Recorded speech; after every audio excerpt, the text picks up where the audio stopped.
सारा बड़ी घाम लागता अभी बड़ी दूर बा मियाज हार गइल पसीना से। आसमान से उतर के सारा मोए हमार जजमान घापा घोपे करे के फिर हम काय पंडित जी रउआ जजमान के हे आशीर्वाद दिलाता रउआ दोनों घंटा टन देनी। अरे का बताई ऐसन सारा जजमान बाड़न सो 100-200 आमदनी खातिर बोलावेलन सो 51 रुपया दे के भगा देवेलन सो। ए झाटे कहता पंडित जी ए जजमान तनी अपन जबान के लगाम दो ना तो हम बियाहो कराइले आ सरादो कराइले दे देम शराब की हो जीबो खराब। अरे माफ कर दिए पंडित जी अरे में सस्ता महंगा के का बात बा। अरे रउआ बियाहो में आइला आ सरादो कराइला। ठीके कहत हऊ ए जजमान तब हम अब चलत बानी। अरे ना ना ये पंडित जी अरे रउआ चलिन तो राहुल सरहद के कराई। ए हमरा जजमान के लेव अरे जब हमरे के मुआ देब तो तहार बियाह के कराई 61-62 गिनते रह जाइबो। ई तो सरवा साफ कटावा बाबा लागता। ए हमरा जजमान के हमरा कोहे के मतलब ई बाकी अभी हम दक्षिणा के फिराक में निकलल बानी। पंडित जी और दोनों छुके गोड़ लागतानी। अरे दोनों का हई तीनों छुके लागल। अरे हमारा कहे के मतलब बा पंडित जी की और दोनों गोड़ छुके गोड़ लागतानी। अरे इन भइल कायदा कानून चल अब हट। साला बड़ा दोगला पंडित पे भागा न तो सरवा बाड़े मुंह धीरे सरवा आजकल के लड़का 5G पैदा होता रह सब पहले के आदमी अरे गोड़ छू के गोड़ लागत रहन सब आज के तो सरवा कुछुओ छू के गोड़ लागले तारन सब। का जमाना आ गइले पहुना पहले के पंडित सरवा रहन तो हफ्ते हफ्ते दुआरी के माटी कोड़ले रहत हन आज सरवा महीनों में नजर नहीं कौन सा आवत ओकनी के बुलावे खातिर खबर पेठावे के पड़ता तब तनिया सा दर्शन देता रहन बताओ के कहता ठीके कहत हो बाबूजी जाई का पंडित जी के घर बुलावे बनबा वैज्ञानिक के साथ मारब लोल पनु की चढ़ जीवा पोल पर।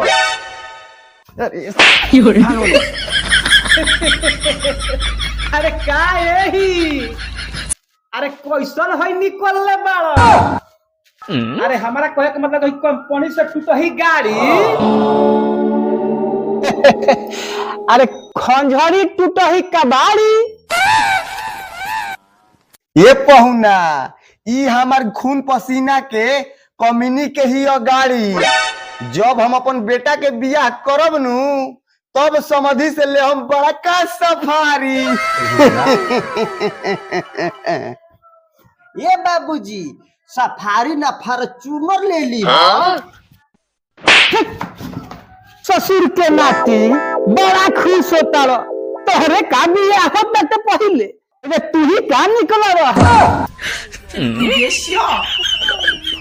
बैठा बैठा पहुना बैठा साला तोरा तोनी को बुझल ना रे केकरा से का बोले के बा तो बाबू सब सुनाई पहुना।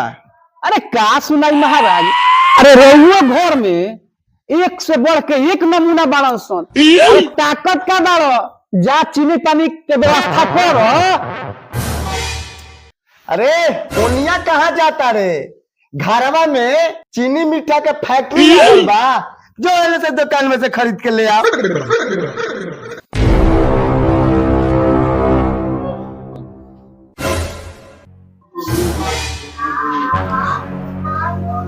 अरे गुरुनाथ का हमार बारत बड़ो बुझाता कि बैले है का।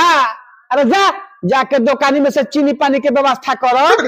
हम तो जाते बानी ये फूफा लेकिन अपना जबान पे तू लगाम लगावा न तो हाई गोदी तारा मुंह में पेल दे। अरे तेरा पलटी का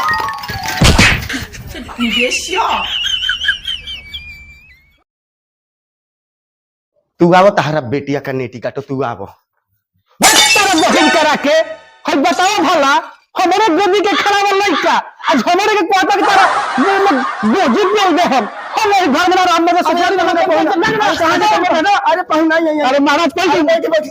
अरे बैठी महाराज लड़का बा माफ कर दी। अरे शाम खानी मुर्गा तारी के व्यवस्था कर देता नी। मुर्गा तारी के हाँ राउर बात रखे खातिर हम बैठ गए आज मानती ना। बैठी बैठी बैठी बैठी। मुर्गा तारी ऊ तनी दिमाग के हाफ हो। दूसरा का लड़का के बोला होता नहीं देखी ऊ कितना साफ है बा। अच्छा बोलाई अरे बबुआ राम खिलावन अरे काम हो गई तो यार फूफा आइल बने। जी बाबूजी। अरे फूफा जी प्रणाम फूफा जी। कब आई यहाँ? खुश रह कहाँ रह कब से हो ना इजे फूफा जी रही हम इजे रही। एजे रह कब आई यहाँ? हमारा पहला हो गल 2-3 घंटा बबुआ।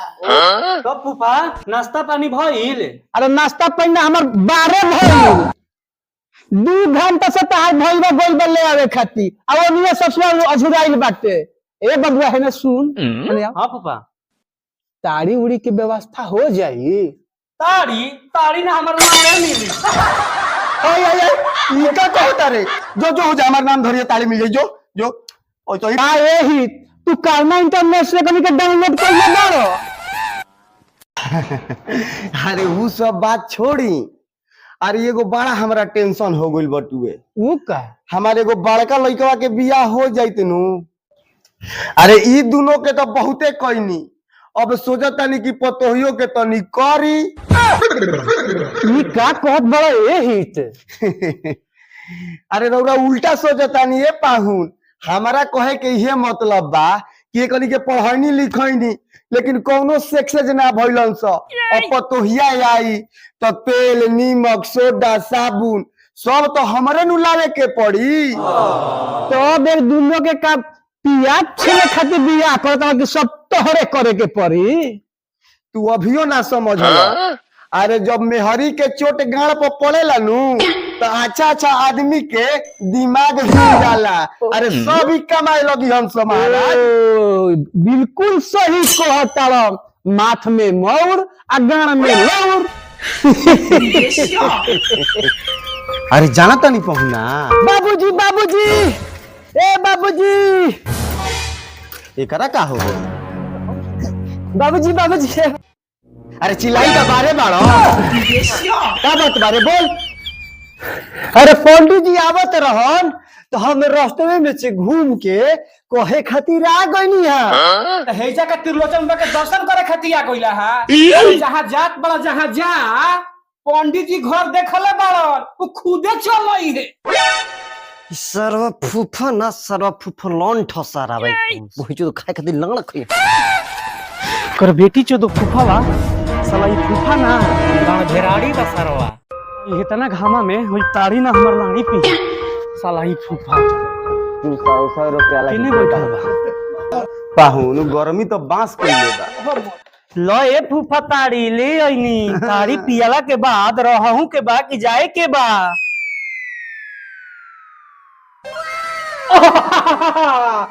ए बबुआ ताड़ी तो ले आ देलो आ मुर्गवा के लेग पीस के ले आई। लेग पीस के साथ ही हमार लंड पीस ना खइबो।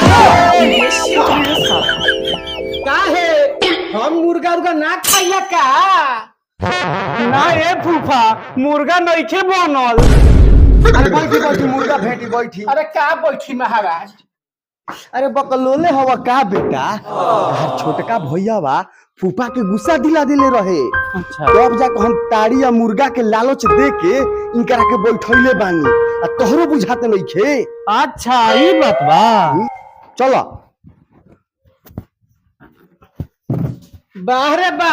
अरे हम तो सोची कि तू लोग मुर्गा खियाइबा लोग यही चलते हम अपन ज्वाला मुखी के साथ कॉलेज लेकिन राउर लइका अरे राउर लइका तो बुझाता कि हम 20 बा एगो से 30 बाटे। अरे का ए फूफा तू तनी बात पर गुस्सा जाता रह। हमारे बाबूजी के बात आ घोड़ा के बाद दोनों एके हो। जब हमारे बाबूजी कह देलन कि मुर्गा बनी तो बनी ए फूफा। अरे खाली बनबे करी कि भेटइबो करी। अरे बहुत गर्मी बा चली पहुना पहले आराम कर ली चल। है तड़िया ले ले तनी ओजे ढार के 2 गिलास नारियो ले ले ली छोटा बेटवा लेके आओ तो हुई नाश्ता पानी